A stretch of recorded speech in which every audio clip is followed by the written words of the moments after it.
Hi, this is Jack Lawrence Brown from White Lies, and you're listening to Six Towns Radio. 6TR, the bright side of Staffordshire. White Lies are back with a new album, Friends is what it's called. And to tell us more, we've got Jack Lawrence Brown on the telephone. Hello, Jack.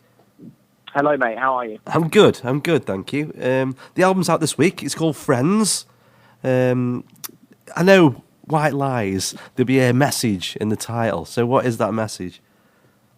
Well, with this one, we sort of felt that the record more or less was talking about the way that we've all sort of been growing up recently and the change in the relationships that we have, between ourselves and the people that we grew up with. And I'm not for a minute saying that we feel old because we're only 28, but I do feel like we've sort of approaching a time in our lives where a lot of the people that we sort of went to school with, hung out with in London when we were growing up, are doing other things, are doing different things, and just, the relationships we have with those people changes. It doesn't change for better or for worse necessarily. It's just a different time of our lives, and it's quite, I think it was quite a sort of fruitful topic for Charles when he was writing the lyrics, and also there's a song that didn't make the album called Friends, so we sort of actually based it a little bit on that track, but we then decided the track was too weird to go on the album, so it's a B-side now.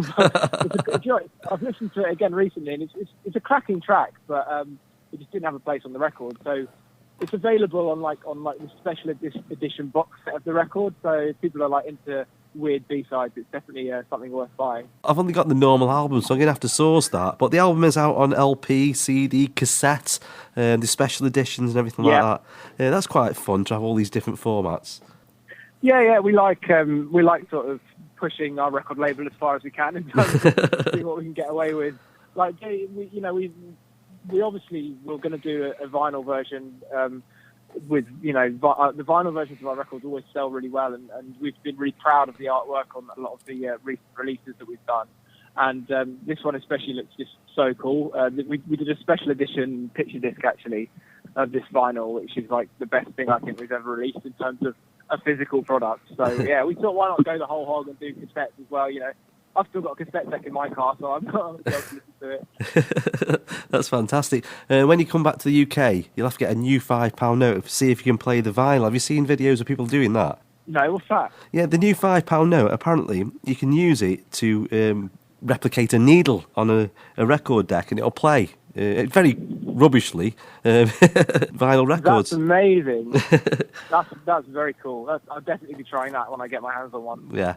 What I say is, because you're not in the UK at the moment, you're in Holland, you're in Amsterdam, you're playing at Paradiso tonight. Yeah, that's right. We just rolled into town this morning, first night of the tour, and we played tonight, sold out really quickly, so really excited about it. And we always have a good time when we're in the Netherlands. We've got really strong fan base out here. We came here a lot when we were starting out, like before we'd released the first record. We came here a lot and sort of built a small fan base up, and it's just grown steadily for each record. So it's a nice way to start the tour, I think. Yeah, it's a great venue as well, Paradiso. It's got a lot of history, people recording live DVDs and things there, and it goes back quite a long time. I think it was Glenn Matlock's last gig as a Sex Pistol was at Paradiso. Really? A little bit of history for you. Yeah, it's a great venue, yeah. There's a really cool. I'm pretty sure it's Nick Cave and the Bad Seeds did a live DVD from Paradiso about 10 years ago, which is amazing as well. And it's got that feeling about it. It's like it's a well trodden stage, and it's a good place to play for sure. Yeah, and you're not back in the UK till November on this tour. Obviously, you've done a couple of gigs now, but this is the full-on part of it now. You're doing one virtually every day or every other day, so it's quite intense. Yeah, it's full on. Like, we're feeling fresh now, but I think we're also feeling quite nervous at the moment because you don't really feel like you know what you're doing. Even sort of 8-9 years into being in a band, I think you still feel like everything's about to go wrong at any second that you walk on stage. But then by the UK leg of this tour, I'm definitely thinking we'll be sort of quite a hot live unit. It takes a little while to get that sort of telepathy that's required for the best live shows. Yeah. And Yeah, I'm very excited about the UK tour. Actually, it's been way too long, and we're hitting some really fun venues and some places that we've not actually played before, which is also quite a rarity when you've been doing it for a while. So, yeah, it should be a good tour. That. Yeah, and it'd be interesting to play the new songs on home soil as well.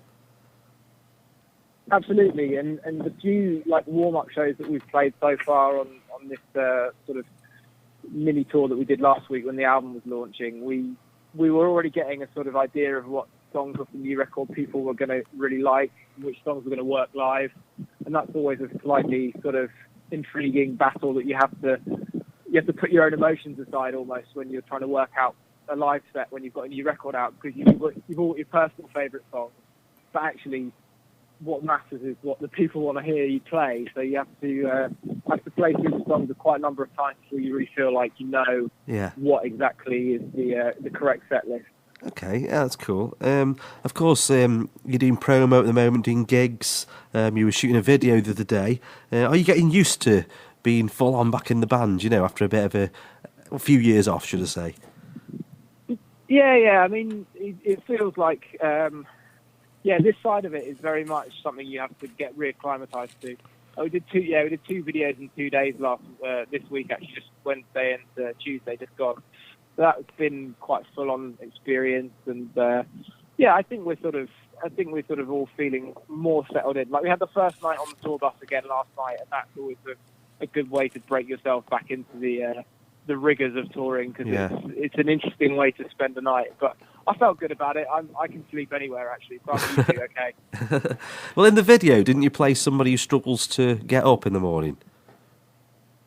Yeah, and I felt that actually to be quite a sort of unfair role for me, because I'm by far the most active member of the band in the morning. Like I'm up and about by sort of 8 a.m., 7, 8 a.m. most mornings. Harry is famously the one who's able to sleep till sort of 4 in the afternoon. You mentioned it's 8 or 9 years in White Lies. Of course, there was Fear of Flying and The Flow with the school bands. It's gone so quickly. And you said earlier, like, people think you're older because it seems like you've been around forever. Yeah, it's quite a weird sensation. I mean, I've always had one of my sort of personal, private goals was always the thought that I don't think we're going to quite achieve it. We might, but we'll see. But one of my private goals has always been I've always loved the thought of turning 30 or being a 30-year-old and having done 5 albums, and I think that would just be a crazy achievement. And I think we're not going to be too far off that, to be honest. I'd like to think that we won't take such a long break between this record and the next one. And I don't know. You're right. It flies by. With 5 albums is 4 albums at the moment. 4 albums is still not a bad work rate for a band. When you consider that a lot of bands could probably have had an entire career in the time that we just took off between albums 3 and 4. So it's I like the feeling of surprising people that, every now and again you get like a journalist or someone on Facebook or Twitter or something who'll be like, oh my God, I can't believe White Lies is still going. And you sort of think, yeah, we're still going, and actually we're still doing really good. So I take quite a lot of pleasure in the fact that we've managed to sort of stick it out when I know a lot of the bands that we sort of were touring with, or like we were sort of referencing, or we were put in the same category as when we were growing up and when we were starting out as a band. A lot of those bands have struggled to maintain it over a few albums, but we've done 4 records, and each of them has something different to offer. And at the moment, Friends is the one that we're feeling very proud of, and I think we are very confident with, to be honest. And it's one that we've enjoyed putting together. Yeah, well, I'm loving it, and I want to hear the special edition now. You've told me about the song Friends. I'll be digging that out next week.